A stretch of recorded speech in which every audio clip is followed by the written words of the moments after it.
What's good? What's good, everybody? Welcome back to another episode of The Urban Platform Speaks. Make sure to like and subscribe as you tune into the channel. Check out the content. And with that being said, man, I want to comment on the recent firing of Kevin Stefanski from the Cleveland Browns. Right. Everybody probably saw it coming, and so with that being said, I was watching First Take, and Stephen A. Smith gave some his honest opinion, and I agree with a lot of what Stephen A. Smith said about Kevin Stefanski. But one person I didn't agree with was the guy on First Take. His name is Dan Orlovsky, right? And he, he basically painted like this picture of Kevin Stefanski, like he's a great coach and all this, when his performance as a coach don't reflect that. And I know that Kevin Stefanski won like 2 awards, 2 times, coach of the year and all that stuff, right? But I don't even pay those awards any attention because those awards are subjective. And it, like I said, his performance as a coach really didn't reflect that. Not just this year, like with Shador Sanders, but in past years, he had a lot of quarterbacks and he had a lot of opportunities to turn the Cleveland Browns around, but it didn't. Even if you disagree with or agree with the handling of the Shador Sanders situation, like if you take this year out of it, he still hasn't, in my opinion, been a really good coach for the Cleveland Browns. So let's listen to what Dan Orlovsky had to say about Kevin Stefanski, and then I'm gonna come back and give my comments on it. No more Kevin Stefanski in Cleveland. What do you think, Dio? He's going to get a job in the NFL next year as head coach. I think he's that good of a coach. Head coach? Oh, yeah. He's absolutely going to get opportunity, 100%. I've been outspoken. If I was the New York Giants, it would be one of the names on the top of my list to be a coach. This dude's a good coach, man. He gets competent quarterback play. He's a good head coach. He has just had a ridiculous run of all these kind of fill-in quarterbacks that have been the storyline for the past 2 or 3 years. I'm sorry. Look, I call BS. Before Cam Newton, all right, so he said as a head coach, he's had a string of bad luck with quarterbacks.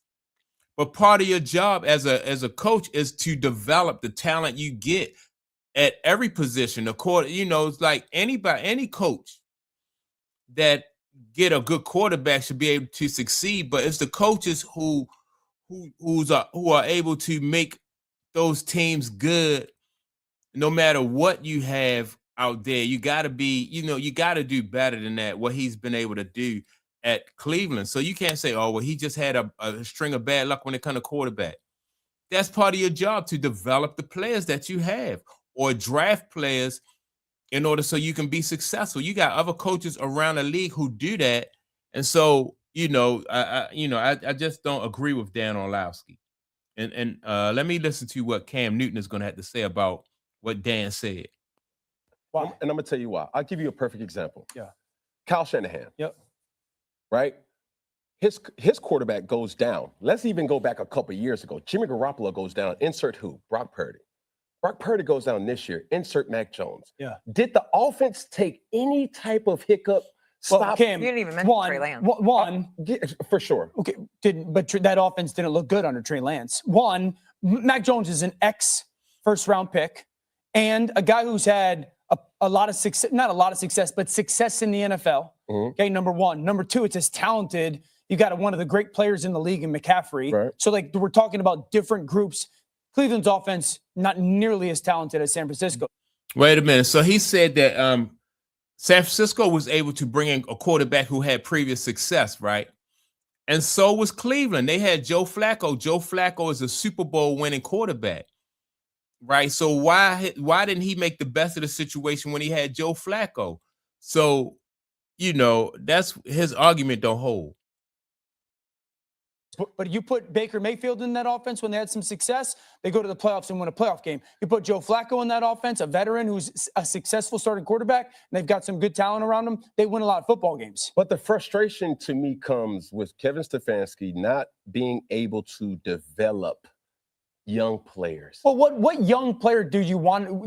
Well, he's developed young players, maybe not young quarterback. Which young quarterback did you want him to develop? The ones that's on your roster. The ones that you went out and drafted, the ones that you have to go out and win with or put your team in the position to win. We're talking Dylan Gabriel. We're talking Shedeur Sanders. Those are obvious names. When you hire a guy like Kevin Stefanski, first and foremost, he's an offensive mind. Yep. The offense for the Cleveland Browns were in the bottom half of the wrong position or in the wrong statistic. Yep. You're the what'd you say? Don't let it be. Don't let it be you. If you're the guy that's supposed to bring offensive brilliance, and when we looked at Cleveland over this year, it was not offensively. You have a guy who is now the new sack king, and they have given you opportunity. But they don't have any talent. Like, we're kind of. See, Dan Orlovsky is just making a whole bunch of excuses for Kevin Stefanski, right? No matter what you do, as a certain you could tell a team that's well coached, because they're going to do the basics very well. Even if they don't have the talent to match up sometimes with other teams, and that's in any sport. You can always do the basics well. You can be well disciplined as far as like not getting a lot of penalties, defensive holding and pass interferences and stuff like that to put yourself in a worse position, right? So that's not the mark of, that's not what you see with this Cleveland Brown team. Besides Myles Garrett and what he's doing on defense, you don't see a lot of bright spots around that Cleveland Brown, as far as like their offense is concerned. And Kevin Stefanski they say, he's touted as being somebody who is an offensive genius. So on the offense, you have more than just the quarterback, he got to develop quarterbacks, man. You got to develop like the offense, not just, wait for a good quarterback to fall in your lap. Weaving around the problem. This all started when the Cleveland Browns acquired Deshaun Watson. Yeah. Yes. If Deshaun Watson is the player that he was in 2019 in Houston, we're not having this conversation. Right. Now it goes to whose fault was that? Is that something you blame on Kevin Stefanski when we've seen Kevin Stefanski be the coach of the year twice? Mike Tomlin, who we all revere, has never been the coach of the year. John Harbaugh, who we all revere, has never been the coach of the year. Kevin Stefanski can coach at that level. Do I think that Kevin Stefanski should be out? I do. I do think Kevin Stefanski has not necessarily underachieved, but this team is not going in the right direction with him. But it's not about developing young talent. When you talk about Dylan Gabriel, you mentioned Shedeur Sanders, he didn't have enough time for either of those players to reach their full potential under Kevin Stefanski. Now, you may think he mishandled the situation, and people are going to go back to that Shedeur Sanders should have been drafted earlier. Maybe he shouldn't have been fourth on the roster or started the season at 3. But that's not all a Kevin Stefanski call. Right. And I've said that, like, this year, even if you take this year out of it and the Shedeur Sanders and the Dylan Gabriel situation, you take that out of it, he has underachieved as a coach for the most part with the Cleveland Browns. Kevin Stefanski is a coach who I do believe will be on the top of head coaching list, but he shouldn't be Cleveland's head coach anymore. Decision. You said something that I thought was asinine. It's automatic that he's going to be a head coach in the league next season. No, it isn't. And I'm going to tell you why. 6 seasons in Cleveland, 13 quarterbacks. Somewhere along the way, do I not get to look at you as a head coach and say, could you find somebody? Could you find anybody? Anybody? I'll throw the names out for you. I got them right in front of me. Okay. Case Keenum, Nick Mullins, Deshaun Watson, Jacoby Brissett, Baker Mayfield, Joe Flacco, P.J. Walker, Dorian Thompson-Robinson, Jeff Driscoll, Jameis Winston, Bailey Zappi, Dylan Gabriel, Shedeur Sanders. Okay, I get that it's a tough. And some of those names that Stephen A. Smith just named, right? You got some serviceable guys, right? You had Joe Flacco, Jacoby Brissett, Baker Mayfield.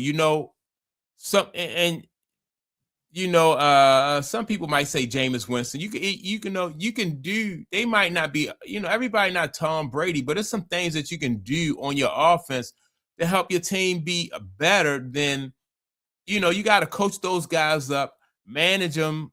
You actually have to do your job as a coach. You got to coach those guys.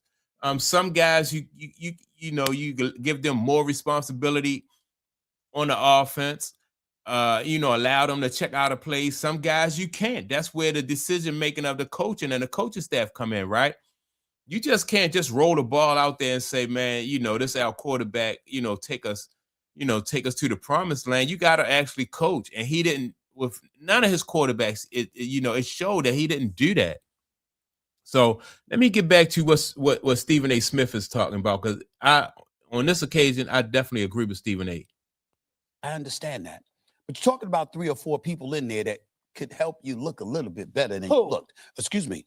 If you kept Baker Mayfield, it might have happened. Hold on, wait a minute. You can say it's Kevin Stefanski. If you're telling me he has no say, if you're telling me a 2-time coach of the year is forced to be mute and have no impact whatsoever, I'm with you. But if he has a voice, then I got to look at him and say, well, damn it, how come these cats going in and out? I got to look at Deshaun Watson. We know what you were in Houston. We understand the distractions off the field. We get that part. But my God, the fall from grace on the field, how that happened was on your watch, meaning you were coaching them. I mean, listen, I know I'm not holding anybody accountable more than Deshaun Watson. That's on him. But I'm saying along the way, you being the 2-time coach of the year, this precipitous drop-off happened on your watch.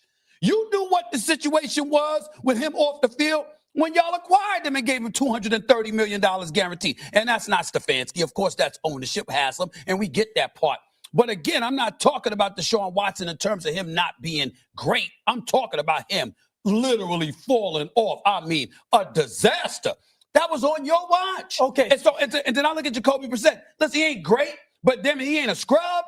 I'm just looking at some of the stuff that you got and you're working with. That's on your watch, you the coach. So what I'm saying is, yeah, he could be a head coach again. He's a 2-time coach of the year. I'm not here to question his coach. I'm not qualified to question his coaching acumen. I'm talking results. Yeah. And when you ain't. And that's the key word right there, results. Stefanski just did not get the results. He had 13 quarterbacks throughout his coaching career at Cleveland.